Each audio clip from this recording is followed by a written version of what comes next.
বন্ধুরা, এখন বাজতে চলছে দুপুর 1:30। ও সকালে একবার ঘুমিয়েছে জন্য এক ফোঁটাও আর ঘুমাবে না। যে মিতাল দেখো সুন্দর ঘুমাচ্ছে খাওয়া দাওয়া করে, ওকে খাইয়ে দাইয়ে দিলাম। ও বিছানাটাতে মানে কি শুরু করছে, ও দাদাকে একবার ডাকতেছে এই দা এই দা, ও কিছুতেই ঘুমাবে না। আমার অনেক কাজ আছে, বিছানার চাদর টাদরগুলো তো ধোয়া হয়েছে, কিন্তু জামা কাপড় বাকি ধুবো, বাবাকে খাইতে দিব, ঘর দোর মুছছি ঠিকই। ওই দেখো এখন নিচে নামবে। স্নান করছিস কিন্তু মিতাইল,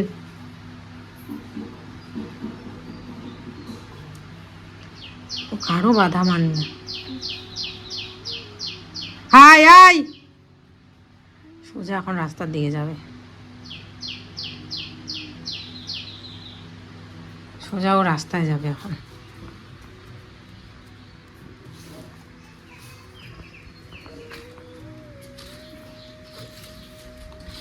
সেই পাজি হয়েছে।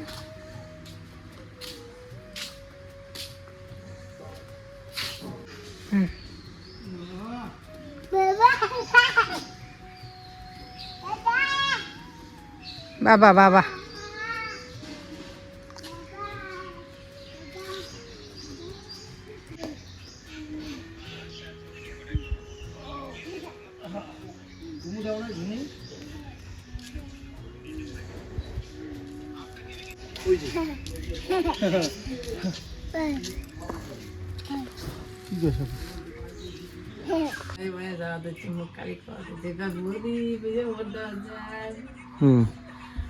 যাও, ভয় নাকি দিচ্ছে। কিসের ভয়? ওটা ওর যাবে, ওর বড় না থাকবে ওটা। কি হলো, পুলিশ থাকবে এখানে। গুড মর্নিং বন্ধুরা, আজ হচ্ছে ভোট। শুভ সকাল সবাইকে। ভোটের এই ভোট মহা উৎসবেরও অনেক অনেক শুভেচ্ছা রইল সবাইকে। এই যে মিথিলের কিন্তু পাতলা পায়খানাটা এখনো কমেনি, কালকে রাতেও করেছি। আসলে বুঝতে পারছি না যে কেন হচ্ছে। ওষুধ তো নিয়ে এসেছি, খাওয়াইছি। তো মিতুর ভোট দেওয়াটা খুব চাপ হবে, কারণ হচ্ছে যে আমি ওকে বলছিলাম সকাল সকাল, কিন্তু এখন বলছে যে সকাল সকাল কীভাবে যাবো, বাচ্চাদেরকে তো খাইয়ে যেতে হবে।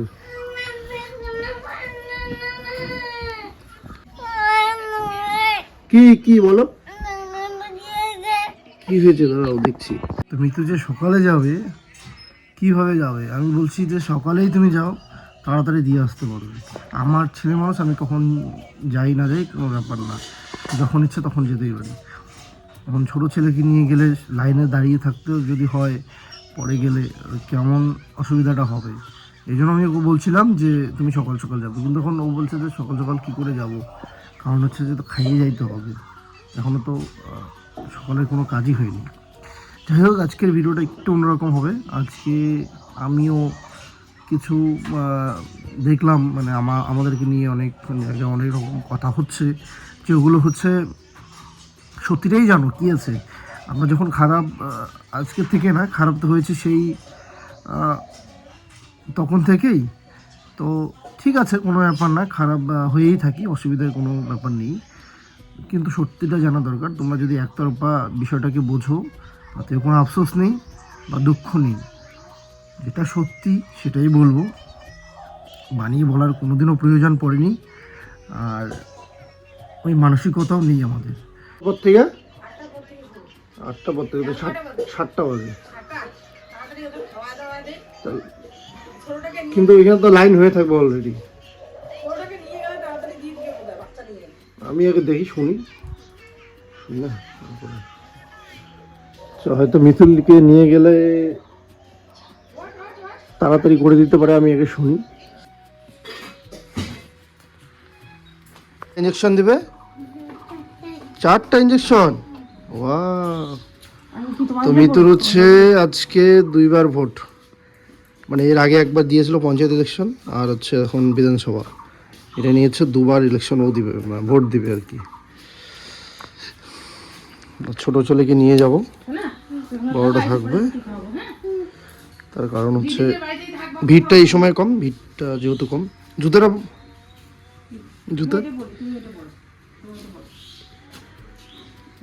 জুতোগুলো আছে তো ওইদিকে, কোথায় আবার রাখছি। হ্যাঁ, ওগুলোই করো।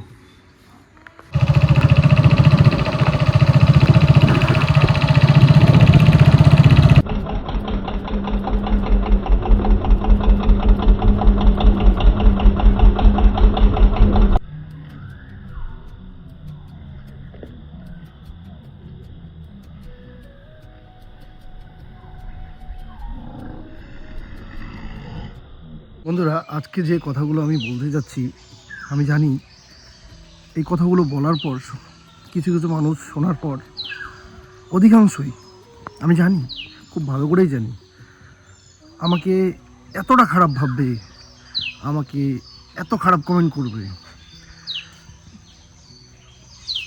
তারপরেও আমি আজ সব সত্যিটা বলতে যাচ্ছি। কোনো ছেলেই তার বাবা মাকে নিয়ে স্পেশালি সোশ্যাল মিডিয়াতে এসে খারাপ মন্তব্য করবে, এটা আমিও মানব না, পৃথিবীর আর কেউই মানবে না, স্বয়ং ভগবানও মানবে না। আমি খারাপ তো বলছিই না, কোনোদিন বলিই নি আমার বাবা মাকে। আমি আমার মাকে তো আজও প্রচণ্ড ভালোবাসি। আমি জানি আমার ভিতরের কষ্টটা, আমি কালকে শেয়ার করেছি, তোমরা অনেকেই বলেছো দাদাভাই আমরা ভিডিও দেখতেছি এন্টারটেনমেন্টের জন্য। কি করব বলো, কিছু তো করার নেই। আমার ভিতরের কষ্টগুলো আমি কালকে শেয়ার করেছি। আজকে যে কথাগুলো আমাকে নিয়ে বলা হচ্ছে বা মানুষের মনে যে একটা এই যে নেগেটিভ বা খারাপ আমাদেরকে নিয়ে চিন্তা ভাবনা হচ্ছে, সেটা তো আসলে সত্যিটা তো জানা দরকার। তারপরে যদি আমাদেরকে খারাপ কমেন্ট আসে, আমাদেরকে তোমরা খারাপ বলো, তাতে তো আমার কোনো যায় আসে না। কিন্তু কিছু মানুষ তো বুঝতে পারবে, পৃথিবীতে সবাই তোমাকে ভালোভাবে দেখবে না, পৃথিবীতে সবাই তোমাকে ভালোবাসবে না, সবাই তোমার আপনও হবে না। তো এটা এতটুকু আমি জানি। এই জন্য কিছু মানুষ জেনে থাক। প্রথমেই তোমাদেরকে যে খবরটা দিতে চাচ্ছি সেই খবরটা আগে দিয়ে দিই। তোমরা ইতিমধ্যেই অনেক কমেন্ট করেছো আমাদের এখানে যে তোমার মা তো বাড়িতেই থাকে না, তাহলে তোমরা ভিডিওতে দেখাবে কেন, তাহলে এতদিন আমরা কেন দেখাইনি। প্রথম কথা হচ্ছে এটা যে তাহলে আমরা এতদিন কেন দেখালাম না। আজকে কাজে যদি কাজ করে আমি কিন্তু জানি না স্পেশালি, তো যেটা শুনতে পেলাম বা পরে আমি শুনলাম, তাহলে তার আগে এতদিনগুলো কেন ভিডিওতে দেখাইনি। আর কিছু কথা তো না বললেই না হয় না। তো তোমাদেরকে এই কথাটা কেন বললাম, কারণ হচ্ছে যে আমি দেখলাম যে এই মুহূর্তে আমার দুই ছেলেকে নিয়ে সামলানো, বাবা তো সবসময় আমার ছেলেকে নেয়, তারপরেও কিন্তু খুব মানে চাপ হয়ে যায় বাচ্চাকে খাওয়ানো, এই করানো সেই করানো। তার জন্য আমাদের একজন কাজের অবশ্যই মাসি হোক দিদি হোক দরকার। তোমরা যদি আশেপাশে কেউ মাথাভাঙা ঘোষাডাঙ্গার আশেপাশে যদি কেউ থাকো, আমাদের বাড়িতে থাকতেও পারবে। বা হচ্ছে সবচেয়ে ভালো হয় যে দিনের বেলা কাজ করে চলে যাওয়া। কাজ বলতে কিছুই না, দুই ছেলেকে শুধু সারাদিনকে দেখা। বড় ছেলেকে দেখার ওরকম কোনো বিষয় নেই, ও এমনি খেলাধুলো করে এদিক সেদিক, কোনো ব্যাপার নেই। কিন্তু ছোটোটাকে প্রথমে কদিন ছোটোটা থাকতে চাবে না কোলে, কিন্তু থাকতে থাকতে কী হবে যে অভ্যাস হয়ে যাবে। খাওয়া দাওয়া আমাদের বাড়িতেই করবে। একটা তো অবশ্যই পারিশ্রমিক দেওয়া দরকার, পার ডে প্রত্যেক দিন আমি 350 টাকা করে দিব। যদি কেউ থাকো, আমি এতদিন পর আশেপাশে অনেক খুঁজলাম, এদিকে পাওয়া যায় না গ্রামে, আসলে অন্য অন্য কাজে পাওয়া যায়, কিন্তু এই বাচ্চা দেখাশোনা করা মানে কেউ করতে চায় না, বিষয়টাকে অন্যভাবে দেখে। তো আমার বাড়িতে যখন নেই করার মতো কেউ, তো অবশ্যই আমার এখন খুব যেহেতু চাপ হয়ে যাচ্ছে, আমার অবশ্যই কাজের একজন মানুষ দরকার। যদি কারো চেনা পরিচিত কেউ থাকে, অবশ্যই কন্ট্যাক্ট বা কমেন্ট করো, আমি কন্ট্যাক্ট নাম্বার দিয়ে দেবো। আমি 350 টাকা করে পার ডে দিব। রাতের বেলা যদি নাও থাকে কোনো অসুবিধা নেই, দিনের বেলা শুধু বাচ্চাকে দেখাশোনা করো, বাকি কাজ সব মৃত্যুই করবে। এটা হচ্ছে আমার প্রথম কথা। আরও কিছু কথা তোমাদেরকে জানানো, আমি এরপরে আর এইসব ভিডিও করবো না। আমি জানি অনেক কমেন্ট আসবে, আমি জানি। আজকে বলতে বাধ্য হচ্ছি, আমার বাচ্চাকে যখন মা নিত, মায়ের হাত ব্যথা করতো। অপারেশনের একটা দীর্ঘদিন আগে একটা অপারেশন হয়েছে, সেই অপারেশনে যে এখনও নাকি সেই চাপটা হয়, আমি কষ্টটা বুঝি। তার জন্য কিন্তু আমার বড় ছেলেকে, যেহেতু তুলনামূলকভাবে সত্যি কথা বলতে হচ্ছে যে একটু হেলদি, সেই ভারী বা লোডটা নিতে পারতো না। আমার ছোট ছেলেকেও তাই। তার হাতে ব্যথা হতো। আমি বুঝতে পারি, কোনোদিনও জোর করিনি, চাপ দিইনি যে আমার বাচ্চাকে নিতে হবে, দেখতে হবে। আমার বাড়িতে কিন্তু কোনো কাজের চাপও নেই যে আমাদের জমি জায়গা অনেক। শুধু কি আমি একটা জিনিস চেয়েছিলাম যে শুধু আমার বাচ্চাকে একটু দেখা, একটু খেলা দেওয়া, ব্যাস এতটুকু। এখন তো ছোটো ছেলেও হাঁটতে পারে। জীবনে বললাম তো, আমি প্রথমেই বলেছিলাম যে তোমাদেরকে যে আমি আজকে হয়তো এমন এমন দুই একটা কথা বলবো যেগুলো হচ্ছে যে আমার বললে আমাকে মানুষ খারাপ বলবে। আমি ভালোবাসাটা কার পেলাম বলো? মানে যখন বিয়ে করলাম তারপরে থেকে আমি খারাপ হয়ে গেলাম সবার কাছে। কিছু মানুষের কাছে তো যখন আমি ইউটিউব শুরু করলাম, আমি যখন বাইরে কাজ করতাম তখন একেবারেই খুব কষ্টে জীবন যাইতো, তখন ঠিক ছিলাম। কিন্তু যখন ইউটিউবে আর্নিং করা শুরু করলাম তখন থেকেই আমি খারাপ হয়ে গেলাম, নিতেও খারাপ হয়ে গেল। জীবনে কারো ভালোবাসা তো পেলাম না। যাই হোক, জোর করে তার ভালোবাসা পাওয়া যায় না। আমি বলি যে আমি সত্যি খুব খারাপ মানুষ, মৃত্যুও খুব খারাপ মানুষ। আমাদের মতো খারাপ মানুষ পৃথিবীতে নেই। তোমরা একটা কমেন্ট করো না যে তোমাদেরও এইগুলো সব রিটার্ন আসবে। কর্মাকে আমি খুব ভালোভাবেই বিশ্বাস করি, বা আমি জানি কর্মা, তুমি যেমন কর্ম করবে তেমন ফল পাবে। আজকে আমি কি কর্ম করছি সেটা আমার জেঠু জেঠিমা জানে, পাড়া প্রতিবেশী জানে, হ্যাঁ, শুধু জানে না কিছু আপনজন, জানলেও না জানার ভাব। আমি কি কর্ম করছি, কি ফল পাবো, সেটা কপালে যা লেখা থাকবে তাই হবে। আমার ছেলের বউর সাথে কি যেমন কর্ম করব, ঠিক তেমন ফলটাই আমাকে ভগবান দেবে। কিছু জিনিস এমন আছে যেগুলো তোমাদের সাথে আমি শেয়ার করতে পারবো না। আমি তোমাদের সাথে জাস্ট কিছু ভিডিও শেয়ার করি। আজকে আমি মাকে এতভাবে রক্ষা করেছে না, এমন এমন বাড়িতে পরিস্থিতি হয়েছে যেগুলোর থেকে আমি না থাকলে যে কি ভয়ঙ্কর ঘটনাগুলো ঘটতো সেটা করবে না। সবসময় তো আমাকে আর মিতুকে খারাপ বানিয়ে দেওয়া হয় বন্ধুরা, সব সময় আমাদেরকে খারাপ বানিয়ে দেওয়া হয়। আজকে সোশ্যাল মিডিয়াতে এসে এইসব কথা বলতে হচ্ছে আমাকে। নিজেরই খারাপ লাগছে যে কোথায় ছিলাম, কি ছিল কি ছিলাম, কি ভিডিও বানাতাম, আজকে কি ভিডিও বানাতে হচ্ছে, কার জন্য, কেন? এই কেন প্রশ্নটা বারবার আসে। আজকে আমরা বাড়িতে টুকিটাকি অশান্তি হতো, আমরা আবার একই সাথে বাবার সাথেও হতো, একই সাথে খাচ্ছি না, বাবার সাথে তো কোনো সমস্যা নেই, তাহলে একজনের সাথে কেন হচ্ছে সমস্যাটা ক্রিয়েট করানো হয়েছে বন্ধুরা। এখন এই ক্রিয়েট করানো হয়েছে, এটা যদি আমি তোমাদেরকে আর করে বলি না, তোমরা মানতেই চাইবে না, বিশ্বাস করতে চাইবে না। তার জন্য আমাকে কিছু হয়তো বা বলতে হবে, কিন্তু আমি বলবো না। বললাম না, অনেক কিছু বলি, আবার অনেক কিছু বলতেও পারি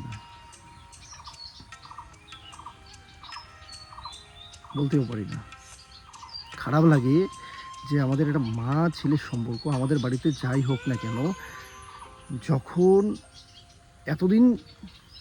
এতদিন আমরা ঠিক ছিলাম, আজকে কেন ঠিক নেই?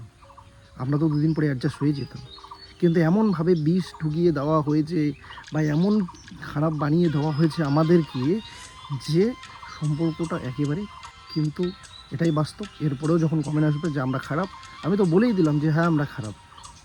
অনেকেই বলো ফ্যামিলির কেচ্ছাগুলো কেন বলো, কন্টেন্ট চেঞ্জ করো। আরে দিদি ভাই, কন্টেন্টটা চেঞ্জ করতে আমাদেরকে দেওয়া হয় না। আমাদেরকে সবসময় এমনভাবে পরিস্থিতির মধ্যে পড়তে হয় না, আমাদের মুখ খুলতে হয়। আমরা যখন এই মুখ খুলি না, আমাদের এই মুখের কথাগুলো বেশ মনে হয়, জানো, আমাদেরকে বাধ্য করানো হয়। তোমার দিদিভাই তোমার পছন্দ না এই কথাগুলো শুনতে, তুমি আসো না কিন্তু এই ভিডিওগুলো দেখতে, কিন্তু আরও কিছু মানুষ আছে যারা ওখানেও গিয়ে এক কমেন্ট করে, এখানেও এসে আমাদের এক কমেন্ট করে। তো যখন তারা আমাদেরকে নিয়ে কিছু বলে, তখন সেটা আমরা কীভাবে চুপ করে শুইব? যখন চুপ করে শুইব তখন তোমরা মনে করবে যে হ্যাঁ তাহলে সেটাই ঠিক। আর তাই করা হয় আমাদের সাথে।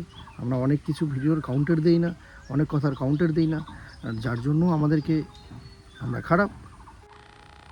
এই যে এক দিদিভাই কমেন্ট করেছে, তোমাদের ভিডিও অনেক দিন ধরে দেখছি, কত সুন্দর ছিল তোমাদের বাড়ির চারজনের সম্পর্ক, দুটো বাচ্চা নিয়ে একেবারে লেজে গোবরে অবস্থা, মৃত শরীর, খারাপ হচ্ছে সেটা কাদের জন্য? দুটো বাচ্চা আর সংসারের জন্য। আর একটা ব্যাপার, বাচ্চা দুটো অতিরিক্ত হস্তি। তো অনেক কিছু লেগেছে, আমি দেখেছি। তো দিদিভাইকে অনেক অনেক ধন্যবাদ, এতদিন থেকে আমাদের ভিডিও দেখে। দিদিভাই হচ্ছে হামিদা খান, লেখা আছে নামটা। সম্পর্ক তো ভালো ছিল দিদিভাই, আজও তো চাই আমি সম্পর্ক আমাদের ঠিক হোক, কিন্তু কিছু মানুষ চায় না। কিছু মানুষ চায় যে আমাদের সংসারটা একেবারে ভেঙে তছনছ হয়ে যাক। এই যে শব্দগুলো ব্যবহার করছেন এগুলোও খারাপ লাগবে অনেক। তা না হলে আমরা এতদিন ঠিক ছিলাম, কিন্তু কিছু মানুষ এসে ইচ্ছে করে আমাদেরকে আলাদা করিয়ে দেওয়া হলো। আমি তো সেদিনেও বলে দিলাম যে আমি আমার বাবা মাকে কতটা শ্রদ্ধা করি, কতটা ভালোবাসি, সেটা আমি ভিডিওতে দিতে চাই না। আমার আশেপাশে মানুষ জানে, ভিডিও করে প্রমাণ দিতে চাই না।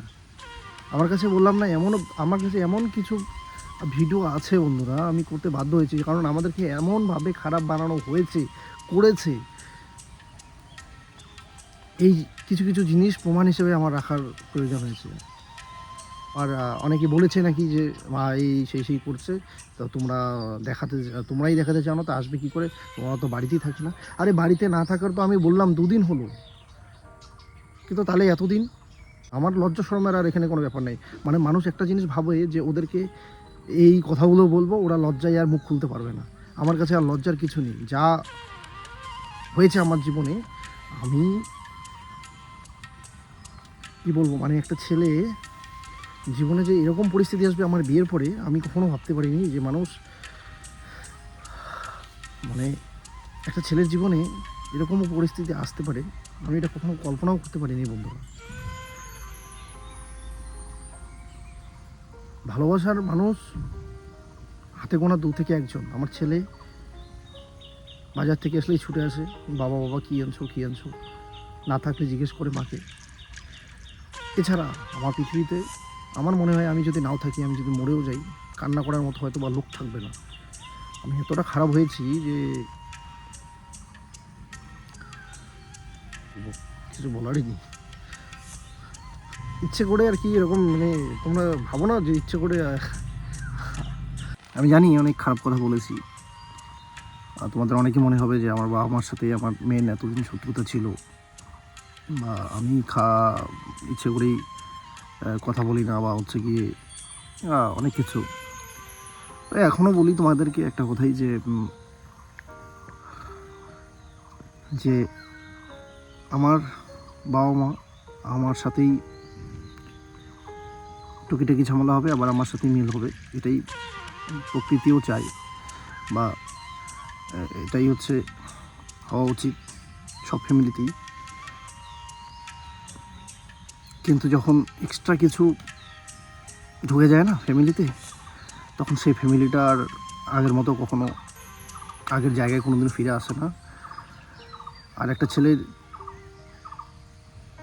মানে আমার মতো, আমি জানি না আমি একা নাকি আমার মতো আরও অনেকের জীবনে এসব ঘটে বা ঘটেছে, কারণ অনেক কমেন্ট দেখে তো মনে হয় যে শুধু আমি একা, আমি পৃথিবীতে একমাত্র ছেলে যে হচ্ছে সে তার বাবা মাকে দেখতে পারে না, বা তার বাবার সঙ্গে খারাপ ব্যবহার করে, বা ভালোবাসে না। আমার তো এরকমটা মনে হয়। সমাজে একটা কথা আছে যে একটা ছেলে বিয়ের পর মা বাবার থেকে অনেক দূরে চলে যায়, তার একটাই কারণ, তার বউয়ের জন্য। কিন্তু আমার বিয়ের আগে আমি দেখতাম আমাদের বাড়িতে যদি মাছ মাংস, কোনো শুভ দিন বা কোনো ভালো দিন, অনুষ্ঠানের দিনে আমরা যদি মাছ মাংস খেতাম, তো বাবার জন্য আর এক্সট্রা করে কোনো রান্না হতো না, ওই নিরামিষ ডাল ভাত যা হতো তাই খেত। বিয়ের পর দেখলাম যে সেরকম কোনো অনুষ্ঠানের দিনে মিতু বারবার করে বলে দিত যে বাবার জন্য পনির নিয়ে এসো বাজার থেকে। তো জানি না এই দূরত্বটা কেন তৈরি হলো, আর আমরা এতটা যে কেন খারাপ হয়ে গেলাম, সেটার কারণ আজও খুঁজি। আর ভগবানের কাছে তো এটাই চাইবো, যদি ভগবান ভুল করে থাকি, অনেক খারাপ ব্যবহার করে থাকি, তাহলে মাফ করে দিও আমাদের।